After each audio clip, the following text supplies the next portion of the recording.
Selamat pagi, kita bertemu lagi dengan saya, Ibu Yuni. Nah, pada kesempatan kali ini kita akan mempelajari IPA dengan materi sistem ekskresi. Oke, kita langsung saja lihat PowerPoint saya untuk menampilkan materi tentang sistem ekskresi.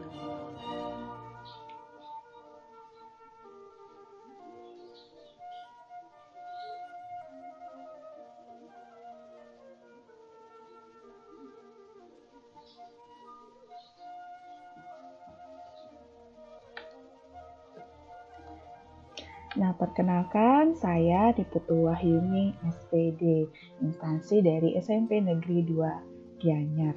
Pada kesempatan kali ini kita akan mempelajari mengenai sistem pengeluaran atau sistem ekskresi.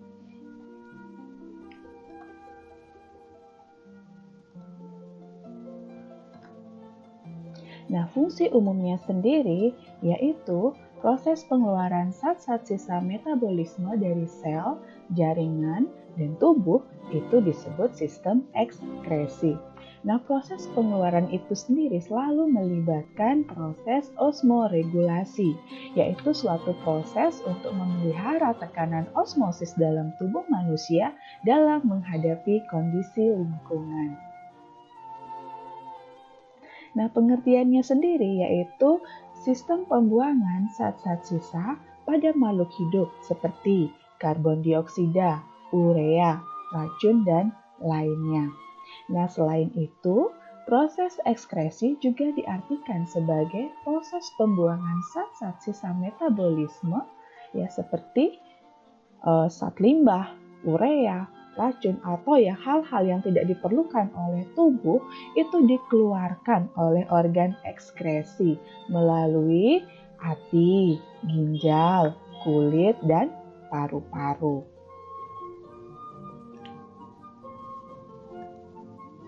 Nah, proses pengeluaran apa sajakah yang terjadi dalam tubuh manusia? Yang pertama, pengen tahu dong ya? Nah, yang pertama adalah yang namanya defekasi. Nah, defekasi itu adalah proses pengeluaran zat sisa pencernaan atau feses melalui anus. Yang kedua, ekskresi. Ekskresi ini adalah suatu proses pengeluaran zat sisa hasil proses kimiawi atau metabolisme yang tidak dibutuhkan oleh tubuh. Dan yang ketiga adalah sistem sekresi. Nah, sistem sekresi ini sendiri adalah proses pengeluaran enzim atau hormon oleh kelenjar. Nah, apa sajakah yang termasuk alat ekskresi manusia? Yang pertama, itu adalah ginjal. Yang kedua, itu adalah paru-paru. Yang ketiga maksudnya, itu adalah kulit, dan yang keempat itu adalah hati. Nah, yang akan kita bahas sekarang itu adalah yang pertama, yaitu ginjal sebagai sistem pengeluaran urin atau sistem urinaria. Nah, ginjal terdiri dari yang pertama itu adalah korteks. Korteks itu artinya kulit luar, ya. Yang kedua adalah medula atau sumsum ginjal. Yang ketiga itu adalah pelvis, rongga ginjal. Kemudian yang kedua bagian dari ginjal itu sendiri yaitu bagian ureter. Yang ketiga adalah bagian kantong kemih, yang keempat adalah bagian uretra. Nah, mana saja bagian-bagian itu dalam ginjal akan kita ketahui lebih lanjut. Nah, ini adalah urutan jalannya urin keluar tubuh.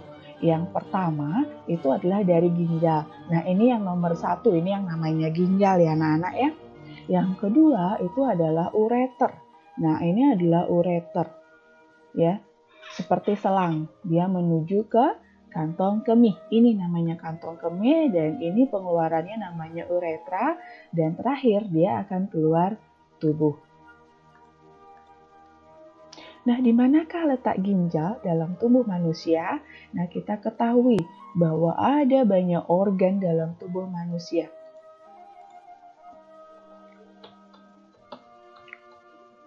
Nah, ini yang pertama organ yang terbesar itu adalah paru-paru.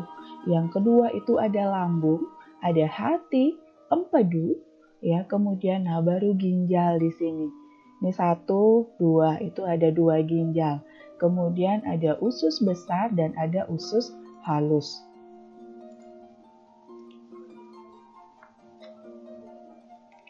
Nah, di manakah letak ginjalnya? Seperti kita ketahui tadi bahwa letak ginjal itu ada di sebelah kiri dan sebelah kanan ruas tulang pinggang di dalam rongga perut.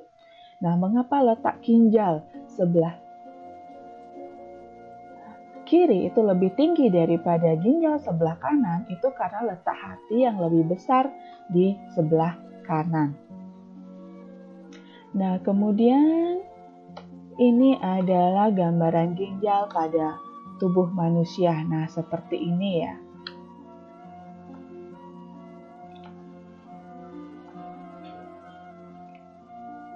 Bagian-bagian dari ginjal. Nah, yang pertama ya, itu adalah kulit luar atau kita ketahui dengan nama korteks. Yang kedua ada bagian sumsum atau medula. Yang ketiga itu adalah bagian arteri. Yang keempat itu bagian rongga ginjal atau pelvis. Dan yang terakhir itu adalah bagian ureter. Nah, apa sajakah bagian nefron? Nah, kita ketahui dalam ginjal itu ada yang namanya nefron. Nah, setiap nefron itu tersusun dari badan Malpighi dan saluran panjang atau tubula. Nah, bagian-bagian Malpighi ini terdiri atas yang pertama ada glomerulus, yang kedua ada simpai Bowman. Nah, yang mana namanya nefron? Nah, ini nefron ya, anak-anak ya.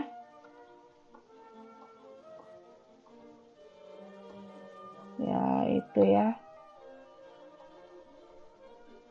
Nah, ini adalah bagian ginjal besar. Nah, nefron itu ada di bagian ini ya. Nah, nefron ini kita perbesar, dia terdiri atas ada yang namanya glomerulus, ada capsula Bowman, ada tubulus cortotus proximal atau kita singkat dengan TKP. Ini ada tubulus cortotus distal atau kita singkat dia dengan TKD.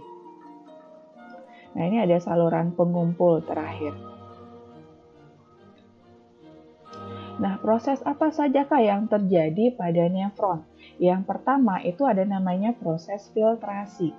Nah, filtrasi ini adalah proses penyaringan zat-zat sisa menjadi zat-zat sisa metabolisme yang dapat menjadi racun. Nah, yang kedua ada yang namanya reabsorpsi. Nah, reabsorpsi ini adalah penyerapan kembali zat-zat yang masih berguna. Dan yang ketiga ini adalah augmentasi. Augmentasi adalah pengumpulan zat yang tidak berguna untuk dikeluarkan dari tubuh. Ya, seperti misalnya zat warna empedu, sisa vitamin, dan lain-lain. Itu anak-anak. Nah, fungsi ginjal itu sendiri terdiri atas yang pertama itu mengekskresikan zat-zat yang merugikan bagi tubuh. Yang kedua, mengekskresikan kelebihan urea dan garam dalam darah. Yang ketiga, membantu keseimbangan air dalam tubuh, yaitu mempertahankan tekanan osmosis ekstraseluler.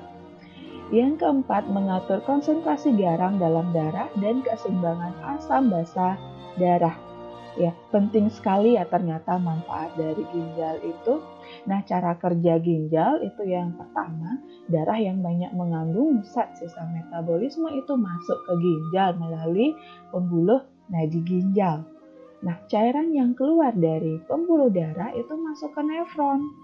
Ya, seperti air, gula, asam amino, dan urea itu terpisah dari darah. Kemudian menuju simpai Bowman. Nah, proses ini disebut dengan filtrasi. Dari sekitar 180 liter air yang disaring oleh simpai Bowman setiap hari, hanya 1/10 liter yang diekskresikan sebagai urin. Sebagaimana ya, air yang diserap kembali itu terjadi di dalam pembuluh halus. Cairan dari simpai Bowman menuju ke saluran pengumpul. Ya, dalam perjalanannya terjadi penyerapan kembali glukosa dan bahan-bahan lain oleh aliran darah. Nah, peristiwa ini disebut dengan reabsorpsi. Kemudian bahan-bahan seperti urea dan garam tidak direabsorpsi, ya. Dia bergabung dengan air menjadi urin. Nah, dalam keadaan normal, urin itu mengandung kandungan seperti air, urea, amonia yang merupakan sisa perombakan protein, garam mineral, terutama garam dapur ya anak-anak, zat pewarna empedu yang memberi warna kuning pada urin, zat yang berlebihan dalam darah seperti vitamin, obat-obatan pada hormon. Jika dalam urin terdapat protein, nah ini menunjukkan bahwa terjadi kerusakan pada ginjal.